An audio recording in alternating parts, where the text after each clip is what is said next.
Welcome to another weekly market insight where we try to get the signal from the noise. Joining me today is Chris Arends from the Investment Committee, and we are going to talk about the hurricane.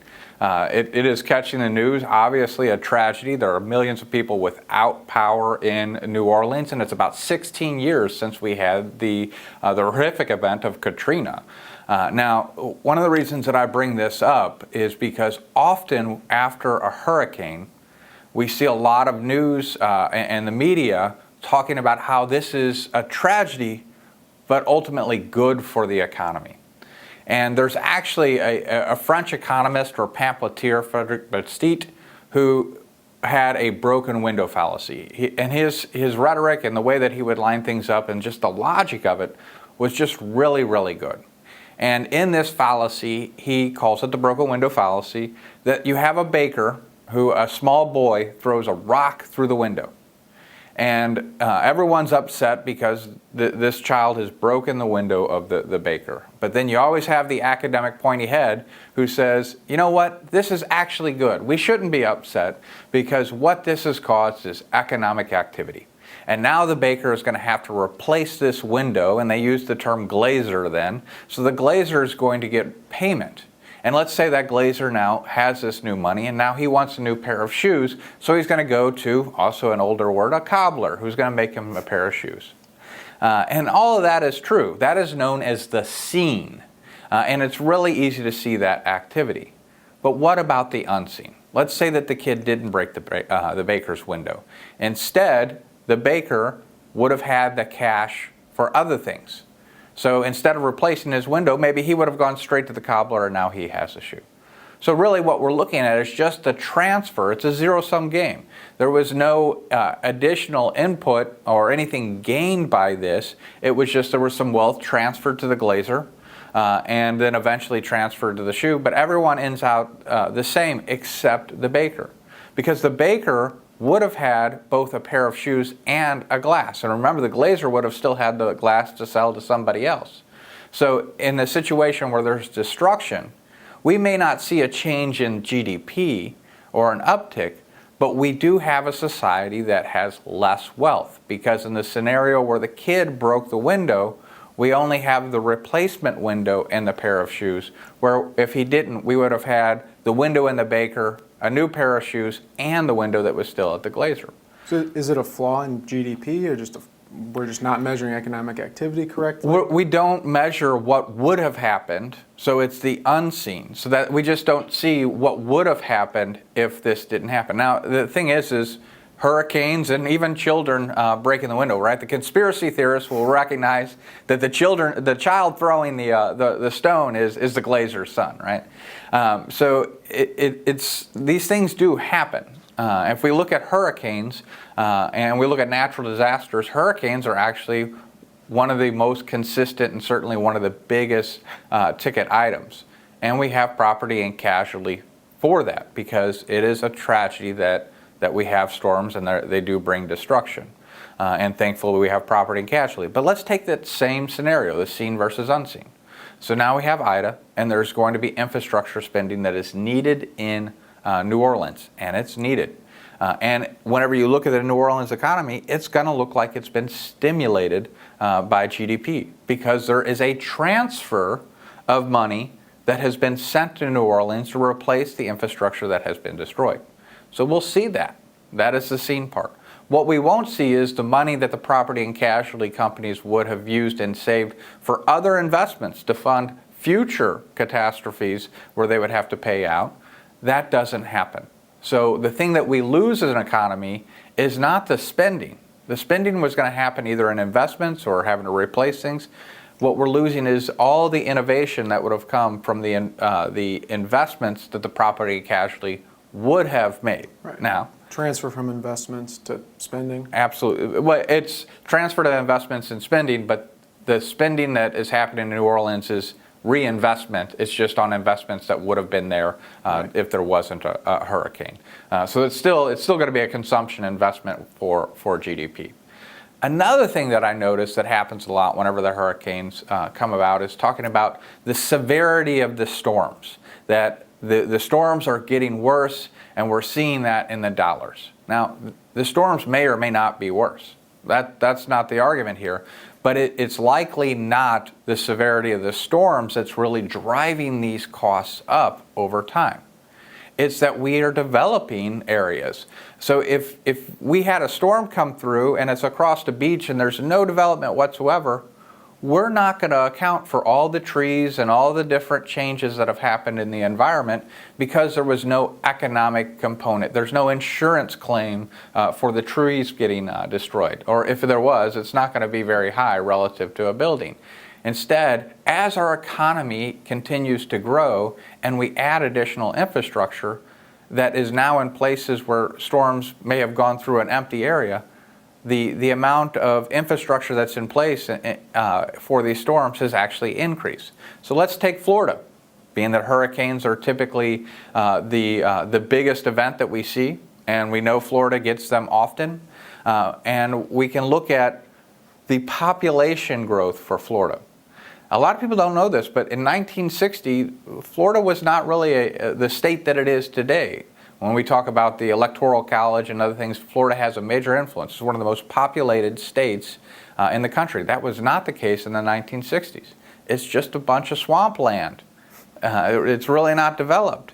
And we can see that the population since the 1960s, I wonder if that has to do with air conditioning being very prevalent and easy to put in, really increased. And you could say, well, Aaron, the population increased everywhere.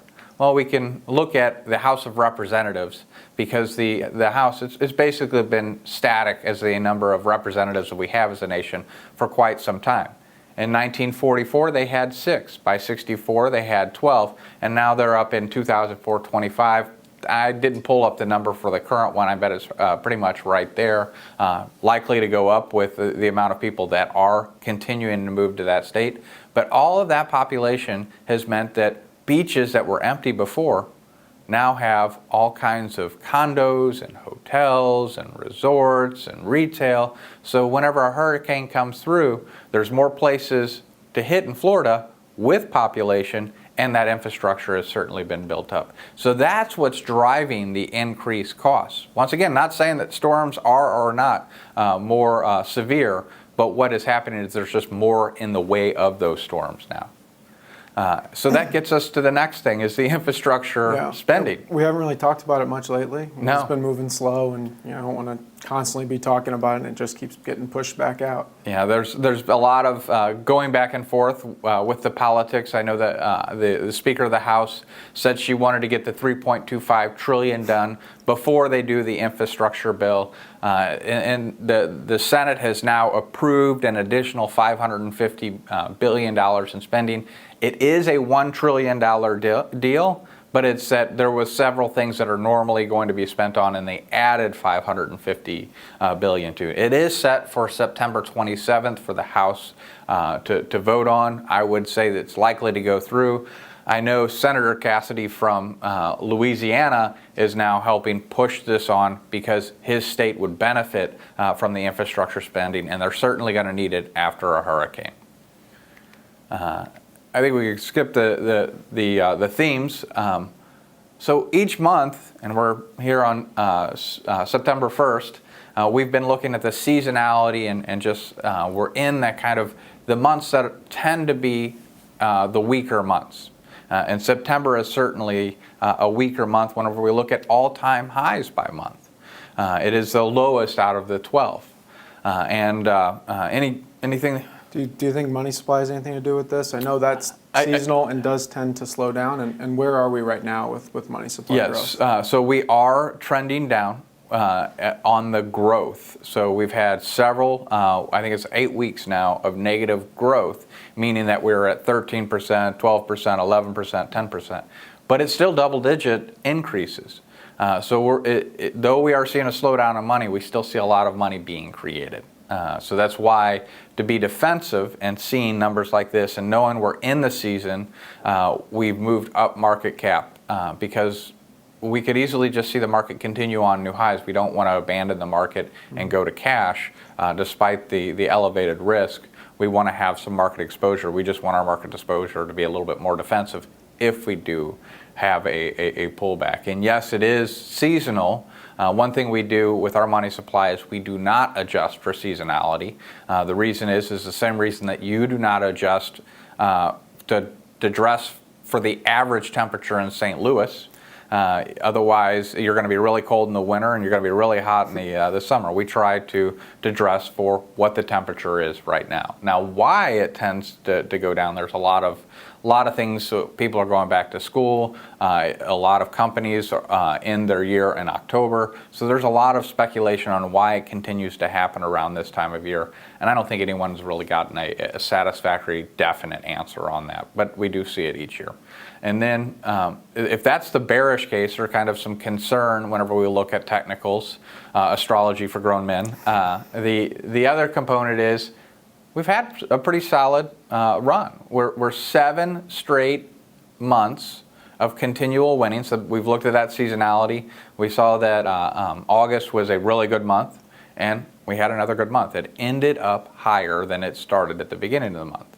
And they tend to continue on through this. So we see 12 months out. So here we are at about 7 months. There is some negatives, but when we look at the average, we got a 9.5% average whenever we've had nice streaks. So there's a bear case or a cautionary case, and there's a bull case. Once again, we think we're taking the right approach by just going up market cap, which will continue to perform with the market if it goes up, but if we do have the sell-off, it shouldn't go down as much. Want to make? Yeah, so heading into the Jackson Hole Symposium last Friday, we previewed it and said the market was really expecting some sort of timeline around the taper, the reduction of asset purchases from the Fed. It's still at $120 billion per month, and we did not get that from the meeting. Powell really focused on supply bottlenecks and the lost jobs, 6 million over the last year. It was very dovish, so the market really interpreted that as really buy everything. Mm-hmm. And this chart is small cap relative to large cap, and you can see right after that meeting, big jump up. There were some statements about that. He did cover the taper very briefly.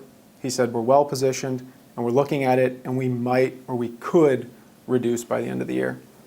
But nothing definitive, so they're really just pushing that out till September meeting or the November meeting. So right after the meeting, I always call the Russell 2000. Whenever it goes like this, it was a dash for trash. But then we had a pullback from that trade just a short time afterwards. Right. You'd also mentioned the supply chain bottlenecks, and we've talked about that before. It's been a couple of months. We're still seeing a lot of congestion in LA ports. So the Fed had said that they expected the supply chain bottlenecks to decrease over time, and this was that whole transitory thing. This was just transitory. This is just transitory.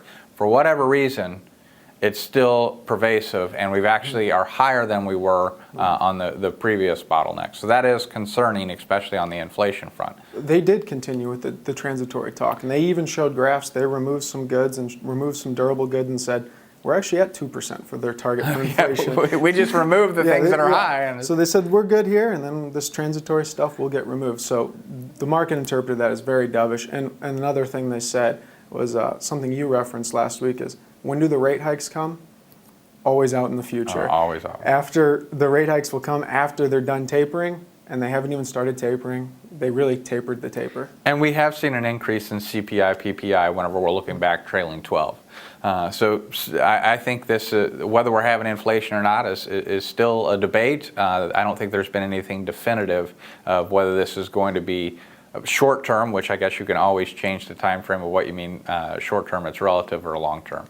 And then when we look at relative strength, we want to be in large cap growth. And once again, moving up market cap, moving towards growth, that's been working. We want to be out of emerging markets. We've actually had a lot of people calling in and asking their lead advisors what should they be doing with their emerging markets. For accounts that do not have taxable implications when we trade, we've significantly lowered our emerging markets exposure. There are issues that are happening in China. We'd like to have a really detailed market update on what we see going on there. A lot of that free market component, or as they kind of made it more of a liberal market, I wouldn't say free market with them, that's starting to come off. So that is concerning for the long-term prospects of their market economy.